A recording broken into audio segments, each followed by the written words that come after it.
India's finest Medicover Hospital now opened exclusive hospital for women and children opposite High-Tech Charminar. Medicover Women and Child Hospital. రాష్ట్ర వ్యాప్తంగా అన్ని జిల్లాల్లోనూ ఆడుదాం ఆంధ్ర అనే ఒక గొప్ప కార్యక్రమాన్ని ఈరోజు గౌరవ ముఖ్యమంత్రి గారి చేతుల మీదుగా గుంటూరులో ప్రారంభించడం, తద్వారా రాష్ట్రంలోని అన్ని నియోజకవర్గాల్లో అన్ని జిల్లాల్లో ఈ కార్యక్రమాన్ని ఉవ్వెత్తున యువత ముందుకొచ్చి ఈ ప్రోగ్రాంలో పాల్గొనడం అనేది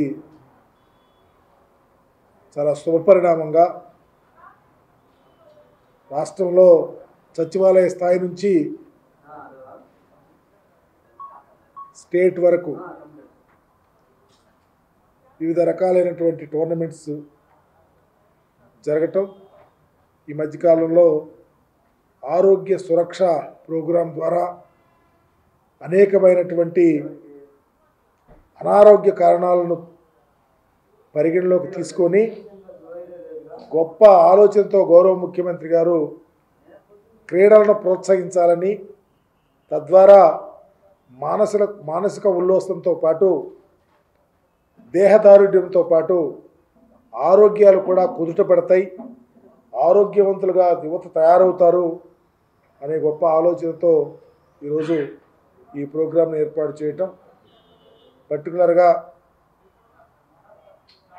ఒంగోలు ప్రకాశం జిల్లాకు సంబంధించి అన్ని నియోజకవర్గాల్లోనూ ఈ ప్రోగ్రాంని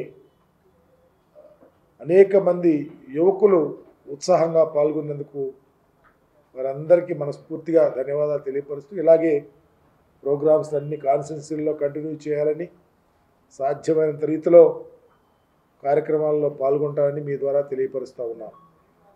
ఈరోజు నిష్ణాతులైనటువంటి క్రీడాకారులను కూడా ఫ్రాంచైజీస్గా ఇన్వాల్వ్ చేసి రాష్ట్రంలో స్వయానా ముఖ్యమంత్రి గారే ఈ కార్యక్రమంలో పాల్గొనటం, దాంతోపాటు పర్టికులర్గా జిల్లాకు సంబంధించి సంతనూతలపాడు నియోజకవర్గంలో కూడా ఈ ప్రోగ్రామ్స్ అనేది ఓవరాల్గా జిల్లా అంతా జరుగుతూ ఉన్నాయి.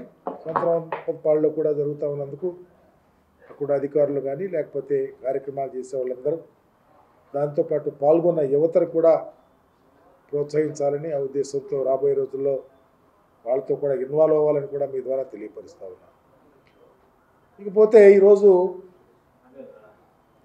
ఇన్ని గొప్ప కార్యక్రమాలు, ఒక ప్రక్క పేద ప్రజల యొక్క స్థితిగతులు మారాలని కసిగా ముఖ్యమంత్రి గారు ఈరోజు దూరదృష్టితో పరిపాలన చేస్తూ ఉంటే, సంక్షేమ పథకాల నవరత్నాల రూపేణ చెప్పినవి కాకుండా చెప్పనివి కూడా అనేక కార్యక్రమాలు ఈ రాష్ట్రంలో నిశితంగా ఆలోచించి పరిపాలన చేస్తూ ఉంటే, కోట్ల రూపాయలు అన్యాక్రాంతం కాకుండా, అశ్రిత పక్షపాతం లేకుండా, నావాడు నీవాడు లేకుండా అర్హతే ప్రామాణికంగా ఈరోజు ముఖ్యమంత్రి గారు ఖర్చు చేస్తూ ఉండి ప్రతి పేదవాడి తలుపు తడతా ఉంటే, ఎక్కడ ఏ సెక్టార్ని కూడా నెగ్లెక్ట్ చేయకుండా ఈ రాష్ట్రంలో ఉన్న ప్రతి సెక్టార్ని కదిలించి ఎవరికి ఏ ఉపయోగం జరగాలనే ఆలోచనతో పనిచేస్తూ ఉంటే, దేశంలోనే పేదరికం పర్టికులర్గా ఆంధ్రప్రదేశ్లో ఒకప్పుడు చంద్రబాబు నాయుడు గారు ముఖ్యమంత్రిగా ఉన్నప్పుడు 11.9% ఉన్నటువంటి పేదరికం ఈరోజు ఆంధ్రప్రదేశ్లో గొప్పగా 6%కి వచ్చేసిందంటే జగన్మోహన్ రెడ్డి గారి యొక్క పనితనం, ఆయన ఒక గొప్ప ఆలోచన అని కూడా మీ ద్వారా తెలియపరుస్తూ ఉన్నాం.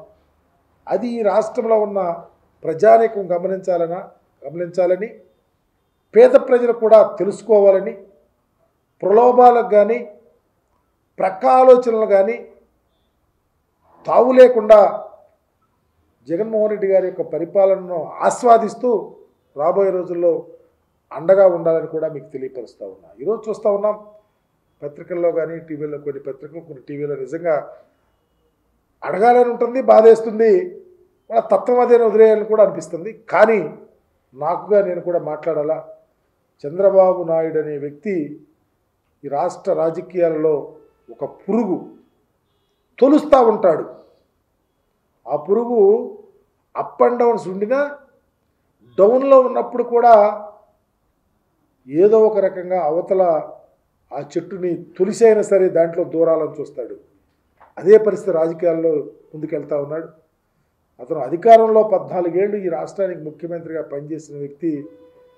అతను నేను ఇదిగో ఇది చేశా, నాకు ఇది పేటెంట్.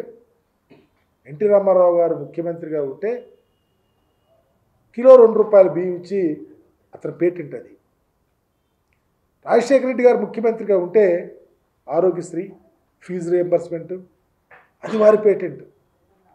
జగన్మోహన్ రెడ్డి గారు ముఖ్యమంత్రిగా ఉంటే మీకు తెలుసు అనేక కార్యక్రమాలు, అనేక ఆయన పెట్టినటువంటి కార్యక్రమాలు మీరు చూస్తూ ఉన్నారు. మొన్న రాజకీయాల్లో చాలా డిస్టింక్ట్గా కూడా గమనిస్తున్నట్టు విఘ్నులు ఈరోజు మీరే ఈ రాష్ట్రంలో ఉన్న తప్పొప్పులను, ప్రజాభిప్రాయాలను, ప్రజల ఆలోచనలను ఇనుమడింపజేసి ప్రజలకు తెలియపరిచేవాళ్ళు.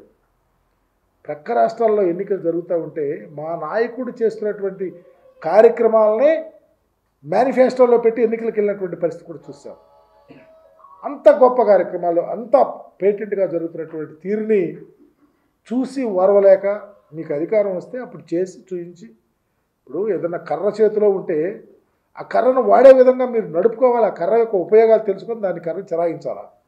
మీకు అవకాశం ఉన్నప్పుడేమో మడిచి పక్కన పడేశారు. ఇప్పుడేమో జగన్మోహన్ రెడ్డి గారు చేస్తుంటే పాదయాత్రలు చేస్తున్నారు, పాదయాత్రలో ఏదేదో రాస్తున్నారు, ఏదో చెప్తున్నారు. ఆయన ఎంత ఒక అడుగు ముందుకేసి పాదయాత్ర చేయటం అంటే ఏంటి? ఈ రాష్ట్రంలో ఒక రాజకీయ నాయకుడు ఎవరన్నా పాదయాత్ర ఎందుకు వస్తాడు ముందుకి?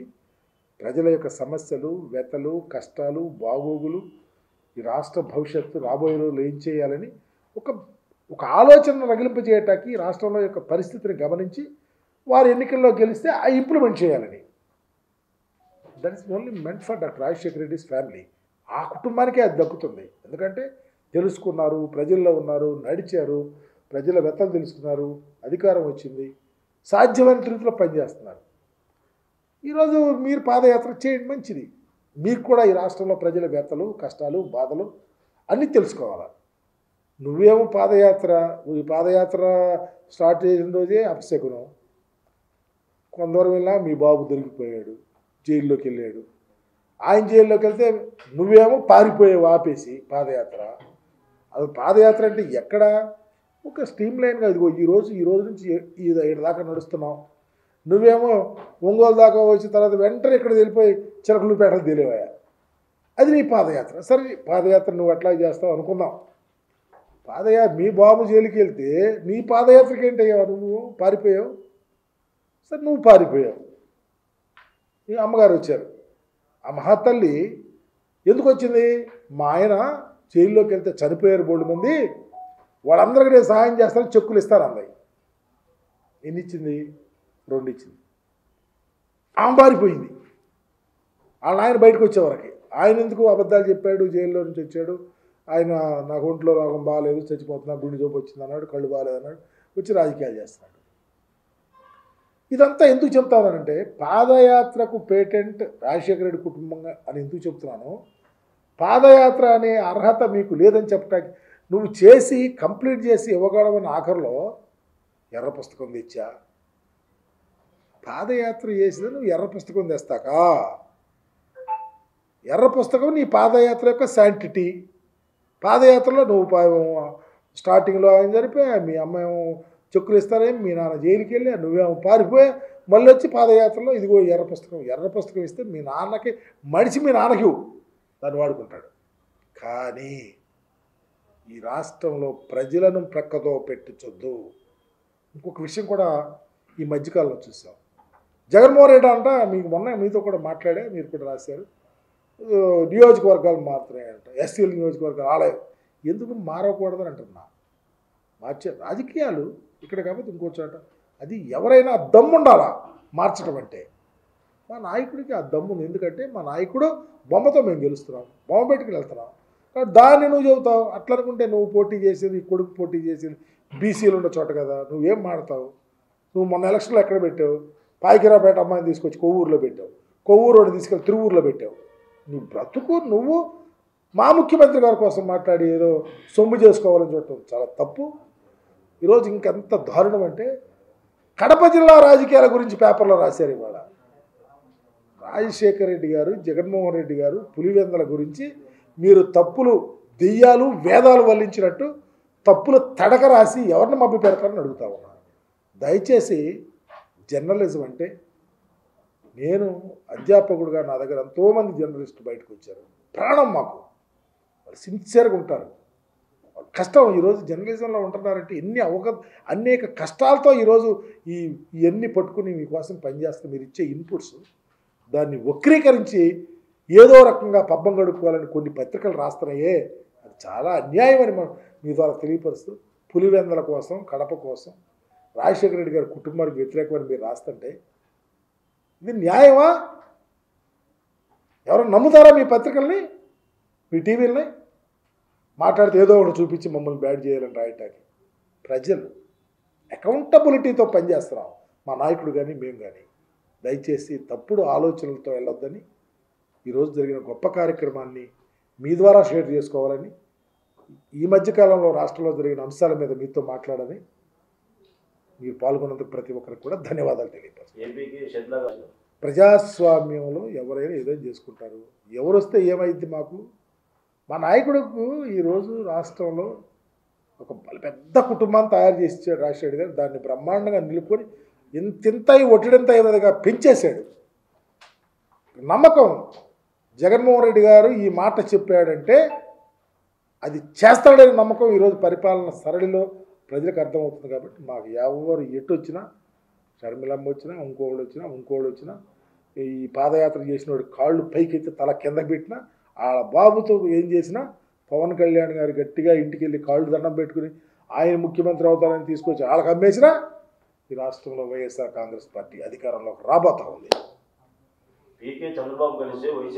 ఎవరంటున్నారు? అసలు మాకు భయం ఏంటి? మేము తీసేసిన వాడు ఎవరినో కలిస్తే, మా దగ్గర ఉద్యోగం చేసుకుని వెళ్ళి అడిగి వేరే వాడి దగ్గరికి వెళ్తే మాకు భయం ఏంటి? దాన్ని మీరు కొండంతలుగా అడిగి రాయటం ఏంటి? ఎవరో వాళ్ళు పీకే, ఎవరో ఏందో పీకే. చంద్రబాబు చెప్పాడుగా, చంద్రబాబు మా దగ్గర అతను ఉద్యోగం చేసుకునేటప్పుడు డబ్బులు ఇచ్చి మా డబ్బులు తీసుకుని మాకు పనిచేసినప్పుడు చంద్రబాబు ఏం చెప్పాడో చెప్పాను ముందు. మా దగ్గర నుంచి ఎందుకు వెళ్ళిపోయాడు చెప్పానండి. బీహార్లో ఏం చేశాడో చెప్పండి. అది రాజకీయం. బీహార్లో పార్టీ పెట్టి చేతులెత్తేసి, పాదయాత్రలు పెట్టి చేతులెత్తేసి, ఆ బ్రిలియంట్ పర్సనాలిటీ మళ్ళీ నువ్వు కొనుక్కున్నావంటే, నువ్వు ఆయన కొనుక్కుంటే మాకు భయమా? 100 మంది పీకేలు, 100 మంది చంద్రబాబు నాయుడు మా నాయకుడు గుండె కింద బలాదు. Thank you. Procedurally not only వ్యాయామ ఉపాధ్యాయులు,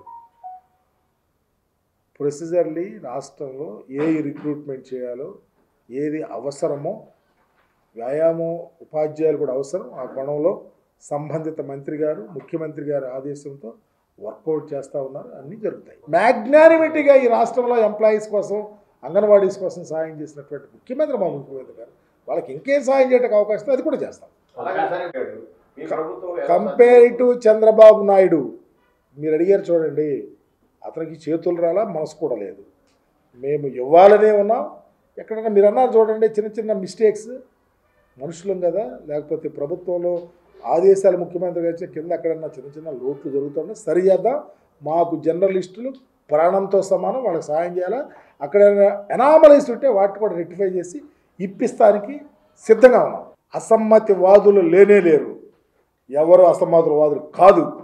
మా వారి ఐడియా, ఒక ఆలోచన, మా నాయకుడికి ఏమన్నా అనీజీగా ఉంటే వాటిని సరి చేసుకోవటానికి ఆయన కోసమే ఆలోచిస్తున్నారు. అసమ్మతివాదులు అనే ఆలోచన మాకు అందరూ సమ్మతివాదులే. మమ్మల్ని ఆశీర్వదిస్తున్నారు. మేము గెలవబోతా ఉన్నాం మీ ఆశీస్సులతో కూడా. దయచేసి మీ మనస్సులో మా విషయంలో ఏదన్నా వేరే అభిప్రాయం ఉంటే ప్రక్కన పెట్టండి. కలిసి వెళ్దాం, కాపాడుకుందాం. ఈ నియోజకవర్గం కాదు, ఈ జిల్లాలో ఒక మ్యాగ్నారిటీ సిస్టాన్ని తీసుకుని వద్దాం. గౌరవ ముఖ్యమంత్రి గారి యొక్క ఆశీస్సులు మెండుగా ఉన్నాయి. పెద్దలందరూ ఆశీస్సులు తీసుకుంటాం. నియోజకవర్గ ప్రజల కష్టాన్ని నమ్ముకున్నటువంటి వాడిని నేను. మీరు ఒక్కసారి నా నియోజకవర్గాలకు వెళ్ళినా, నేను ఏ పోస్ట్ చేసినా ఒకసారి వెతకండి, అడగండి, చూడండి. నేను కష్టాన్నే నమ్ముకున్నా, ప్రజల కోసమే పనిచేస్తా. మీరు 1 సంవత్సరం తర్వాత లేకపోతే 2 సంవత్సరాల తర్వాత నాగార్జున ఎలా ప్రెస్ మీట్లు అడగండి. ఎంత కమిట్మెంట్గా పనిచేస్తామో, ఎంత కాన్సన్ట్రేటివ్గా ఉంటామో, ఎంత అబిలిటీతో పనిచేస్తామో, ఎంత మ్యాగ్నానిటీతో పనిచేస్తామో అవన్నీ మీరే అడుగుతారు. ఎందుకంటే నా దగ్గర ఎవరో స్టూడెంట్ కూడా ఉండొచ్చు. ఇక్కడ మీరు ఎవరిని అడిగినా, నేను విద్యార్థి రాజకీయాల దగ్గర నుంచి నేను ప్రొఫెసర్గా చేసిన, ఎస్సీ కమిషన్ చైర్మన్ చేసిన, 2-3 సార్లు పోటీ చేసి ఓడిపోయినా, మరలా గెలిచినాక ఎమ్మెల్యే అయినా, మంత్రి అయినా, ఈ రోజుకి నా కాన్స్టిట్యూన్సీలో ఎవరిని అడిగితే చెప్తారు నా పనితనం. అందుకని ఎవరిని పోగొట్టుకోను. ఒకవేళ ఎవరన్నా నా మీద వేరే అభిప్రాయం ఉన్నా, నన్ను తిట్టినా, వ్యతిరేక భావంతో ఉండినా వారిని సరి చేసుకొని వాళ్ళ ఆశీస్సులు తీసుకొని ముందుకెళ్తాం. మరిన్ని వీడియోస్ కోసం ఛానల్ ని సబ్స్క్రైబ్ చేయండి, లేటెస్ట్ అప్డేట్స్ కోసం వాట్సాప్ ఛానల్ ని ఫాలో చేయండి అండ్ లింక్ డిస్క్రిప్షన్ లో ఉంది.